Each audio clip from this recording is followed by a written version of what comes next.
to not come and speak here because matters that involve their family may be subject to some form of retaliation. That is the type of carnage that Lugar has left this community.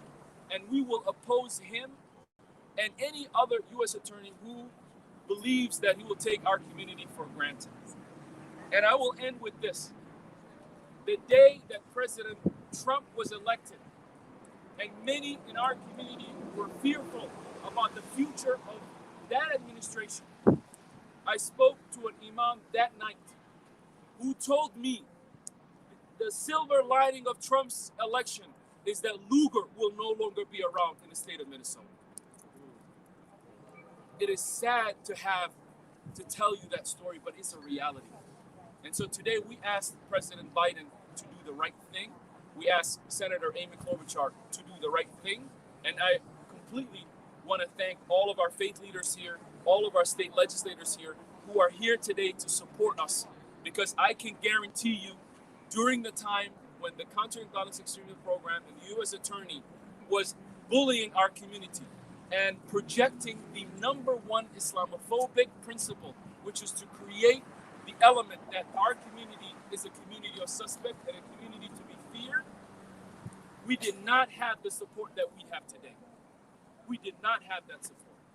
So I'm glad today we have a lot of support for this, and I look forward to having a U.S. attorney that will prioritize civil rights, that will prioritize the needs of the community in light of what is happening right now in the city of Minneapolis as we have become a capital for civil rights and justice as we now go through the Chauvin trial and the rest of the police officers, and the demands for calls for justice across this country are being heard from here all over the United States. Thank you.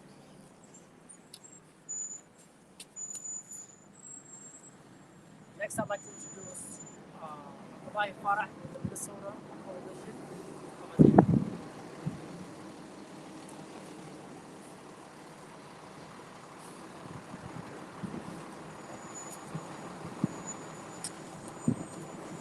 My name is Abdullah Farah. I'm an organizer of the Coalition here and one of the leaders here in Somali community, Minnesota. I'm here today because I want us to understand the moment that we're in and why it's important for us to show up here today. For a very long time, we've had a broken system that failed to protect Black and brown people and allowed marginalized communities to further get hurt. How did this system fail us? By letting police off the hook and letting brothers like Jamal Clark and Philandro Castile get murdered by those who swore to protect them. When we had the opportunity by the U.S. Attorney to hold police accountable, the U.S. Attorney Office did not do their job and they failed to act.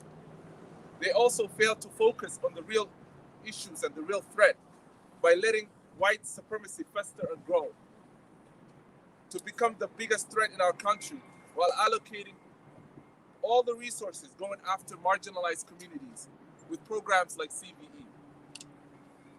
We need a U.S. Attorney Office that serves all the communities and deals with the real threat we're facing here, which is white supremacy and police brutality. We know that if those responsible for police misconduct were held accountable, we would not witness the horror, the death of George Floyd. If the right resources were allocated to deal with white supremacy, we would not see what happened in our capital. We need someone who understands our community beyond holding meetings and roundtables and tokenisms. We need someone who's progressive, diverse, and understands the communities that they serve. We want to ask the Biden administration to hold true to their promise, to move forward to the next chapter in order to protect all of our communities and not repeat the mistakes of the past. We want them to stay true to that. Thank you. Next, I'd like to invite Todd with Black Lives Matter St. Paul.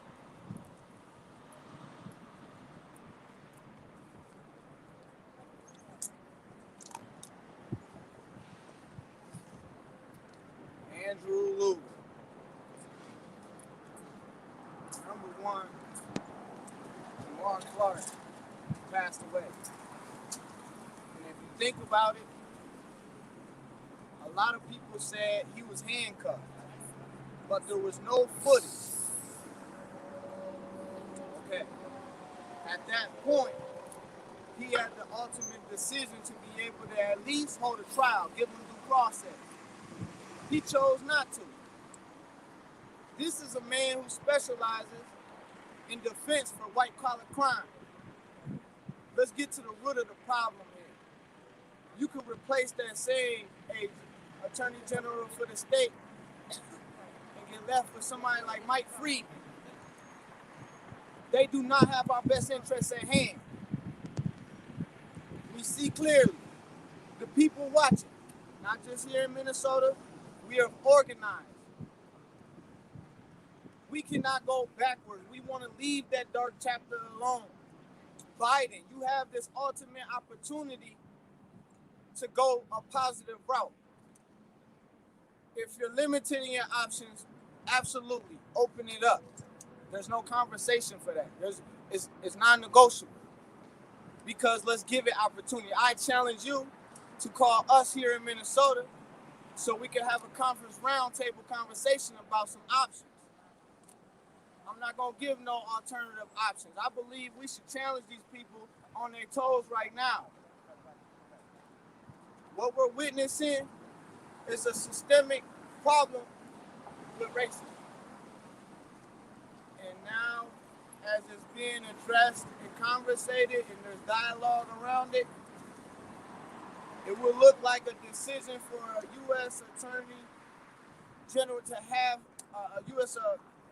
person like to that power and control of more lives to be ruined. We here to save lives. Black Lives Matter, we here to save lives. We love people. We are peaceful people. We are asking and demanding that we have an equal system, an equal opportunity to the same access as everybody else. We don't want no extra, and we're not prejudiced. We have a lot of people involved in our movement. And it's people like Andrew Lund have influence over them in a negative kind of way. We have to remove those kind of people from our communities and stop supporting their businesses and stop going to them as lawyers. At that only point, we know as Americans, when you hit their pocketbooks, that's where you affect them. So now that we got a little noise and an opportunity to speak on it, we have to rise to that challenge to say, please, not even please no more. It's a problem. It's a real big problem. It has to be addressed.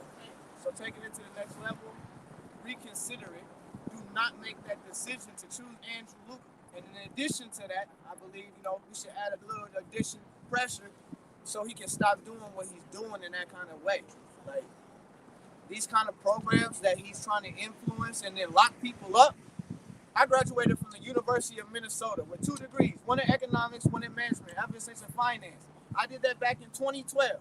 And here I am on the ground as a leader of Black Lives Matter St. Paul. Right. Speaking to the people, like I'm tired of seeing my people hurting, broke, and poor. We have to get somewhere. We got to get something out of this. And it's very clear that Andrew Lund, he has to go. He cannot be a decision. It shouldn't be. We should not be fighting for the same things we was fighting for in the 60s. And I feel like it's coming back. But that's why we're here. We have to create as they create. To say, stop, please, look. We have to bring the balance. If we're out of checks and balances and it's a little out of balance in the judicial system, we that check and balance to bring it out. I'm going to end on that. Let's do the right thing.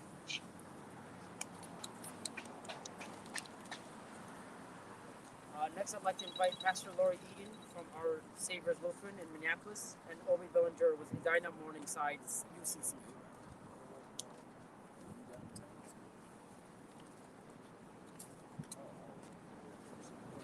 My name is Lori Eaton, and I am pastor at Our Savior's Lutheran Church in Minneapolis.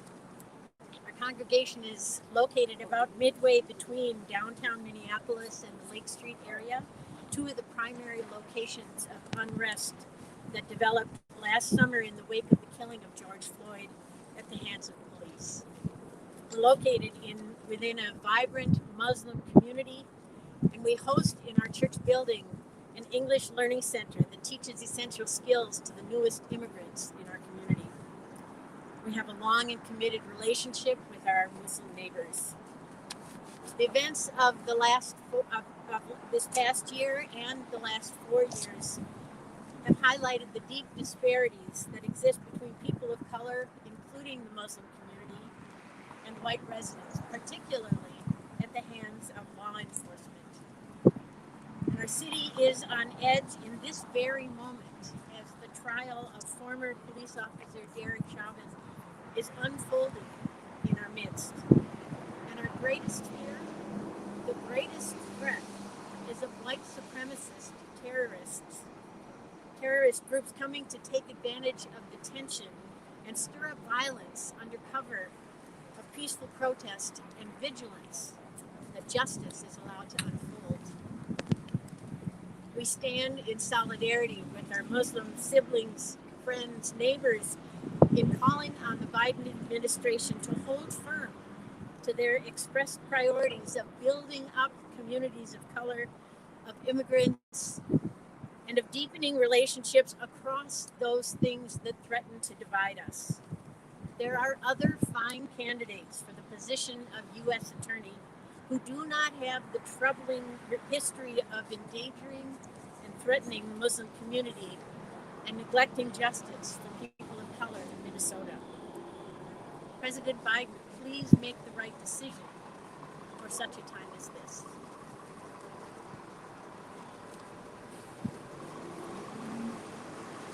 I am the Reverend Obi Ballinger. I serve as pastor at Edina Morningside Community Church, which is a congregation of the United Church of Christ in Edina. My church partners with our Muslim neighbors, including iftar meals and peace-building community efforts with Dar al-Farouk Mosque in Bloomington nearby. Just a few weeks ago, we read in our Bibles where Jesus says that all the commandments can be summed up as love God with all your heart, soul, mind, and strength, and love your neighbor as yourself. I'm here because our Muslim neighbors, among others, have been targeted by the policies and practices of Andrew Lund when he was previously the U.S. Attorney here in Minnesota. When he implemented programs that surveilled our Muslim families as though they were a threat, while looking the other way from the white extremism that bombs our neighbors' mosques and harasses Muslims every day. Andrew Lund used his power and privilege the wrong way. As Minnesotans and people of faith, we have already seen how Andrew Lund will misuse the office of U.S. Attorney, and we support a new direction for this administration and position. We need a U.S. Attorney who will love every neighbor with equal care. We know better, so let's do better. Thank you. Next, I'd like to invite Mount Essexon.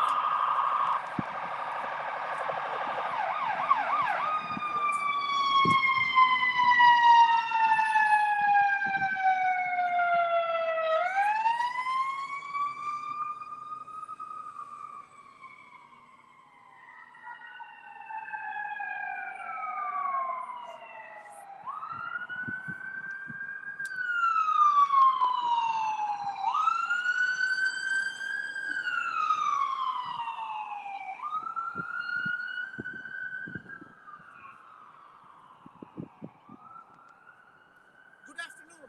I am Imam Asad Zaman, ASADZAMAN. I am Executive Director of the Muslim American Society of Minnesota. We are gathered here to have a conversation about structural racism. Now, everybody and their grandmother claims to be against structural racism. Are you for it? No, I'm against it. Are you for it? No, I'm against it. But what is structural racism? What is structural racism if the killers of Jamar Clark are not held accountable? What is structural racism when an entire police department burns down and the US attorney does not feel the need to bring civil rights charges against the killers of Jamar Clark? What is structural racism if the killers of Philando Castile are not held accountable? If the targeted surveillance of Muslims down to Muslim children in high schools and middle schools is not structural racism, then what is structural racism? President Biden claims he wants to start a new chapter. I endorsed him on the basis of that claim. He says he wants to unify the community. Here is a group of the community that does not feel united because they are not being heard. If we are against structural racism and we ask Senator Klobuchar, are you for or against structural racism? She is on the record, she's against it. So I call on Senators Klobuchar and Smith to urge the Biden administration not to appoint the failures of the last term so Minnesota can have a new fresh chapter. There are two excellent minority candidates in the finalist list. They should be considered. I call on President Biden to not appoint Andy Lugar as the U.S. Attorney for the state of Minnesota. Thank you very much. Next, I'd like to invite the president of the Racial Justice Network, Dr. Nakima Levy-Armstrong.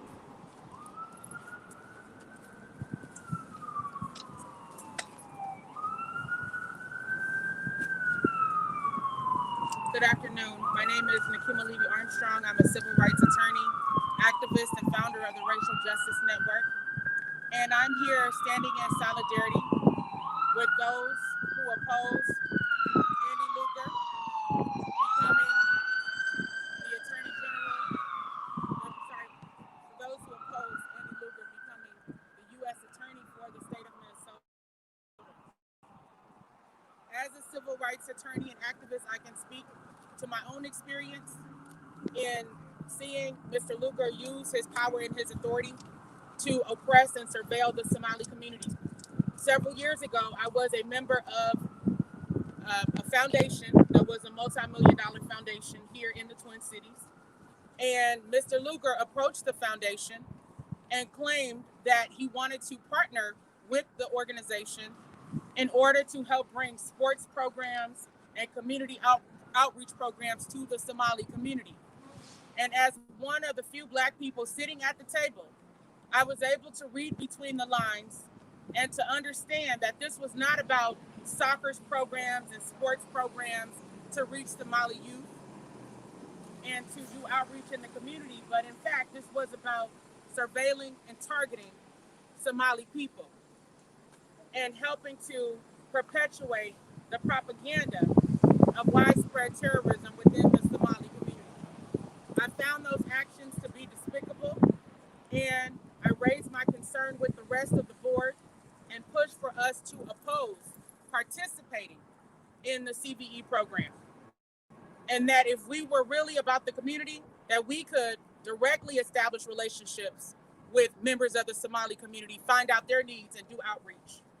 People in positions of power should not be able to use their authority to target communities that are already experiencing oppression in a place like Minnesota that is 84% white, and that has allowed police abuse to take place, that has allowed racial stereotyping to take place, and marginalization of those who are in the minority.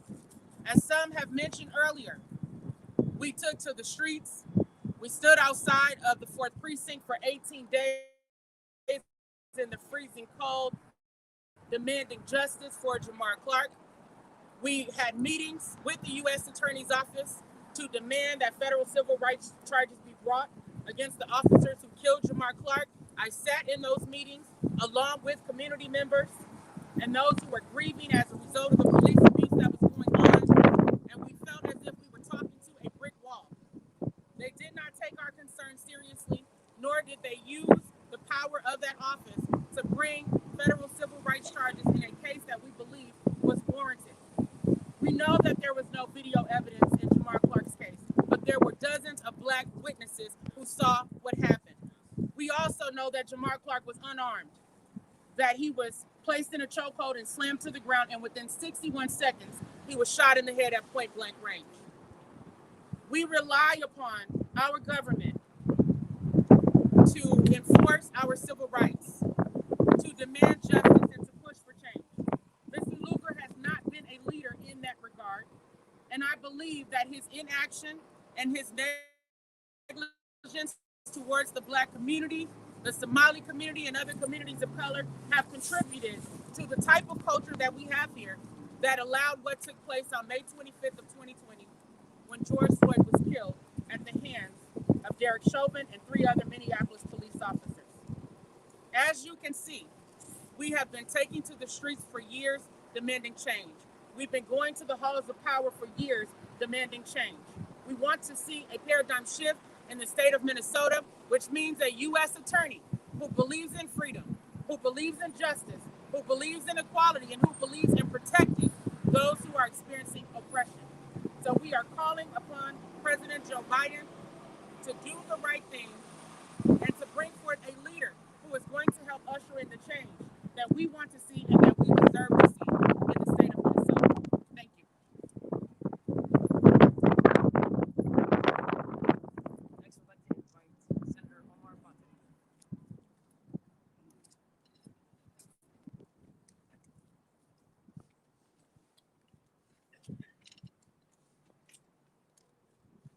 Thank you, everyone. My name is Omar Fonte, O-M-A-R-F-A-T-E-H. I am the state senator for District 62 in South Minneapolis. I want to thank you all for being here, and I also want to thank my friends at CAIR who have been consistently among the most vigilant watchdogs in the state of Minnesota when it comes to human rights and civil rights. And they are once again in the position of spearheading an effort that many others are afraid to touch, quite frankly. Our former U.S. Attorney General, our former U.S. Attorney Andrew Lund is a well-connected and powerful person. Make no mistake about that. He has a lot of friends in the state, and we know that a number of powerful people are likely to take our efforts here personally. But I want to make it clear that I do not have a personal relationship with Andrew Lund, and I do not have a personal history with him. But as a senator, my job is to listen and elevate the concerns of the people that I believe doing so, and I believe doing so is in the best interest of my constituents and my community. And that's what I'm here to do today. So to give a little context, I want to speak a little bit about the history and in the past. In the wake of the horrific attacks of September 11th, the entire federal government was in shock as how this could happen, why it happened, and how to respond so that it never happens again. And in that process, they were willing to sign away a number of civil liberties and checks on the power of the national security state. That's how we ended up with the Patriot Act. It's how we ended up with the Department of Homeland Security and the AUMF, which is still used today as a legal premise for military action, not explicitly authorized by Congress. So it's hard to imagine why these steps were taken. It's not hard to imagine why these steps were taken in the aftermath of 9/11. But they're not without long-term consequences to Americans, Minnesotans, and especially harmful to those who are Middle Easterners, South Asians, Africans, immigrants, and Black Americans. When Andrew Lund took office, he became part of the Department of Justice, in which aggressive and overreaching counterterrorism practices became commonplace after 13 years of corrosion. This included spying tracking down black and brown youth, entrapment, and throwing the book at people for their crime of intention. So it was no surprise that Andrew Lugar entered office with a mandate to aggressively crack down on quote-unquote homegrown terror. After Snowden blew the whistle on NSA's warrantless surveillance the year before Lugar took office, the DHS required a new approach to tracking and monitoring certain populations. Lugar, who had friends within the Muslim community, was the perfect person to implement this new strategy. And rather than having the government just spy on Muslims, they took another approach. They had Muslims spy on each other. They did this through outreach and a bunch of cash thrown at the non-profit leaders in the Muslim community. And thus was born the Countering Violent Extremism program. So those who claim that CVE was never an intelligence gathering program, that it was solely about community resilience and terror recruitment and radicalization, this is false. It is not the job for DOJ or DHS to build community. Their job is to prosecute. This contradicts what we know about documents that was released from St. Paul PD and our own Minnesota Department of Public Safety.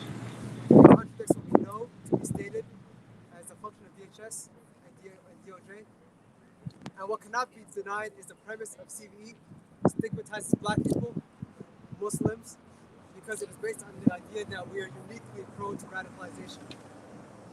More importantly, the stigma that the reality is CVE tore apart the Somali community and the Muslim community. It left scars and it divided us to this day, and we can never allow this to come back. So while we gather here today, everyone is well aware of what's going on in Hennepin County, the courthouse. We are going through the murder trial of a police officer while the whole world watches. Society is experiencing a reckoning in regards to a system of policing and criminal justice.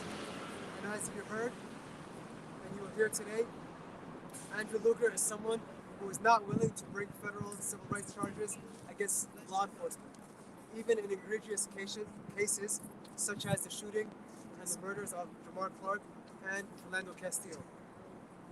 So before I turn things over, I will leave you with this. If this difficult moment is the gateway to a better future, a future without over-policing, police brutality, and national security outreach and overreach, where human rights and civil rights are guaranteed to everyone equally, where religion and peace does not determine how much of a threat an individual are or is, and how much scrutiny that they will be subjected to. If tomorrow is the first chapter of a new history for Minnesota, we should not be bringing back characters of our dark past. And that's why my colleagues and I are here present today. It's why we have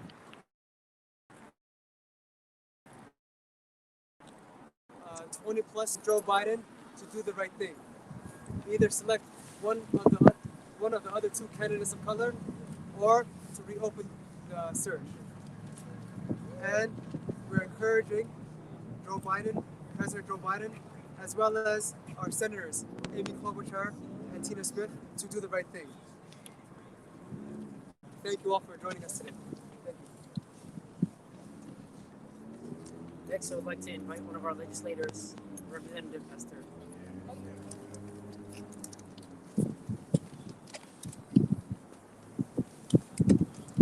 Thank you everyone for being here. My name is State Representative Esther Agbadre, ESTH. A is an apple, G is a goat, B is a boy, AJ. So as you've heard from everyone today, this is a year that we are facing racial reckoning to ensure that we have a system that recognizes that Black lives do matter, and that no matter what your race or religion, that you deserve to be respected and protected by our government system.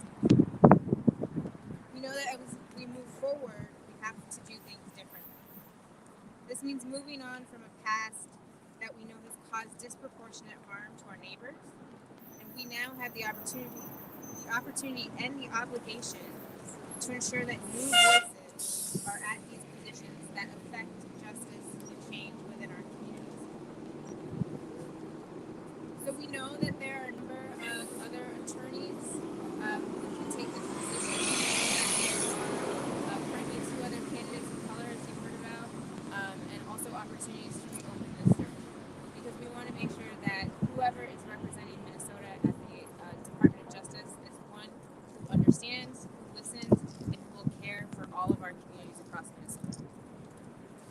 So I urge us, and I urge us to continue to ask the Biden administration to take this opportunity to find new voices and new players who are focused on creating a fair criminal system and to prosecute rogue corporations and to protect the civil rights of all of our community members. Thank you. Next, I'd like to invite Jess Sundin with Twin Cities Coalition Justice for Vermont. Hello, my name is Jess Sundin. It's JESSSUNDIN. I'm actually here today wearing two hats, both as a member of Twin Cities Coalition for Justice for Vermont and also as part of the Committee to Stop FBI Repression. I'm very familiar with the record of Andrew Lund, starting over 10 years ago when myself and other anti-war activists were the targets of an undercover investigation authorized directly by his office, which led to the early morning raids on the homes of some 5 activists here in the Twin Cities. Anti-war activists that everyone knows and is familiar with, charged with nothing but surveilled and called before a grand jury for our international solidarity activism. That what we experienced is just a small taste of what our Somali community experienced under his tenure, and in both cases, he tried to take community members and treat us as criminal terrorists. He's terrorized Somali youth, he's terrorized anti-war activists, or treated us as terrorists rather, while at the same time refusing to take action in the cases of individual officers who have actually murdered community members. The fact is that Andrew Lund is not qualified to be U.S. attorney because he has no idea how to bring justice to the state of Minnesota. So we unite with CAIR Minnesota, the other faith, community, and political leaders here today, and call on President Biden to reject Andrew Lund as next U.S. Attorney General or U.S. Attorney for here in Minnesota. Thank you.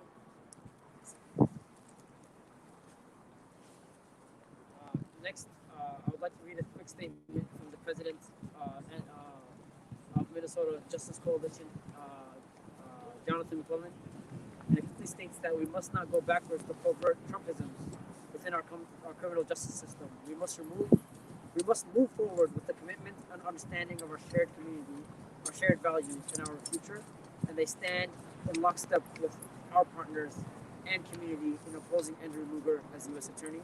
And next, I'd like to invite Zainab Mohammed, who is the Community Advocacy Manager with CAIR Mn. Hello everyone, my name is Zainab Mohammed and I am the Community Advocacy Manager for CAIR Minnesota. I stand here in solidarity alongside all of these faith leaders, lawmakers, and community members. And I also stand here as a Muslim woman, a Somali woman, and a Black woman. Someone who understands that because of my very own existence, because of the color of my skin, and because of the faith I believe, it is easy to criminalize me. It's important to recognize that under Lugar's leadership, CVE was born, and it was created to create divisiveness within our community, to divide us and to criminalize us. And I ask someone like Amy Klobuchar, Senator Amy Klobuchar, who's come to our communities to ask for our votes, to ask us to stand behind her, to now stand behind us, and to not choose somebody who criminalized an entire community to make an example out of us. We are humans, and it's important to uphold dignity and respect among each other. So I stand here to ask President Biden, Senator Amy Klobuchar, Senator Tina Smith to not appoint somebody like Andrew Lund and not bring our dark past back, and to keep moving forward. Thank you. And to close us out, I'd like to go ahead and bring back Executive Director Yolanda Hussein. Yeah, I wanna, as we close, first of all, I wanna really thank all of our leaders who came out I want to thank all the organizations that signed on.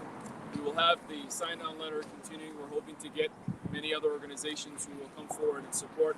I want to end by saying that,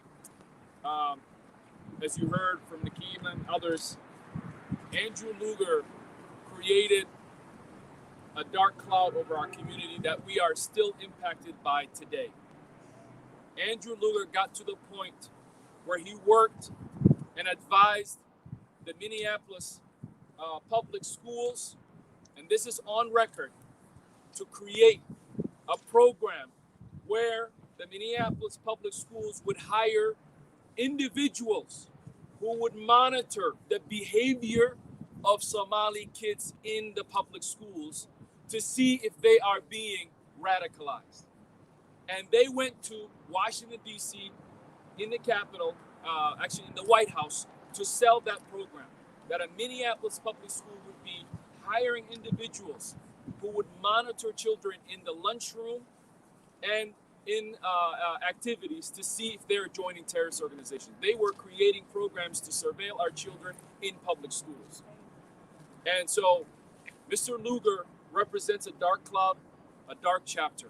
And the fact that he had the audacity to believe that our community was going to stand and let him come back and continue to do what he did is itself a reminder that we have a lot of work to do. We have a lot of work to do. So today I want to thank all of the people who came out. And I want to also remind some of the local media here. Andrew Lugar lied to the media about our organization. And he sent Ben Bitak and others to create false narratives about what was happening. I appreciate some of the media professionals who challenged him, who then were also targeted. And we ask right now, President Biden, as our city is hurting, our community is hurting, to not add hurt to more hurt. Thank you. We'll open up for everybody has any questions. Yes.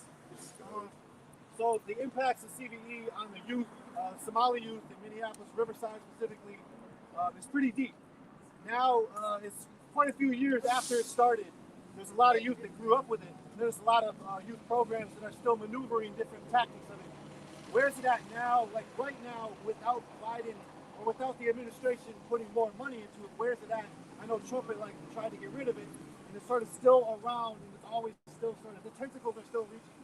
Where is it at now before the money is getting shelled in again? So there's an organization in Minnesota that still took the money, Democracy Heartland. They failed and lied about community members. That's the only organization that we know right now that have taken CVE money. The other organization, which was Somali-led, is refused to return the $500,000. But this program and the policies behind it are still a mindset that we are fighting every single day. That our children and our youth and our parents and our families walk with being treated as second-class citizens, with being treated as a community of suspect. 3 weeks ago, I came back from from a trip to out of the country, and when I came back, I was put into secondary screening. I was treated as a second-class citizen, and when I went to the secondary screening in Chicago O'Hare, all I saw was other Muslims in that room. I saw a 60-year-old mother being asked by an agent how many festival weddings that she went to. So we understand that we have to fight for our freedom, and we're going to fight for that freedom. And we have always believed that it is in our hands, and we are seeing a movement, we're seeing a revolution. We know that CVE and these programs are a recycle of the COINTELPRO. We are hearing now that it's being renamed.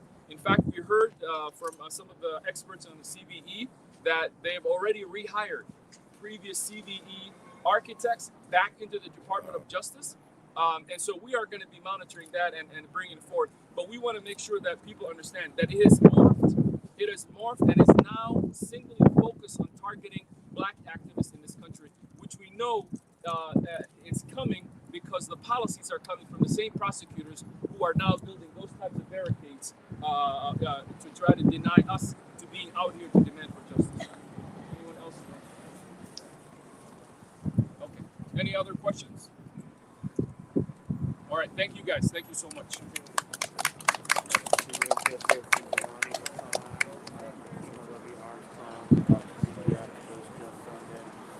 CAIR Minnesota has was out here, other media were out here as well.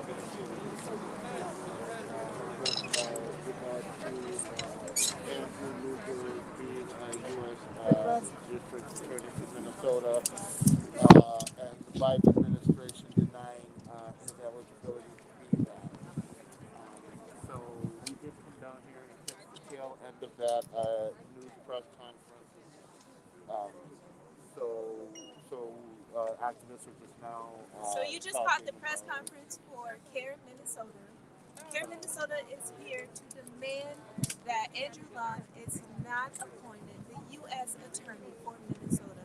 They're speaking to the Biden campaign, and they're asking that they reconsider or consider the other options and alternative options for U.S. attorneys that represent the state of Minnesota.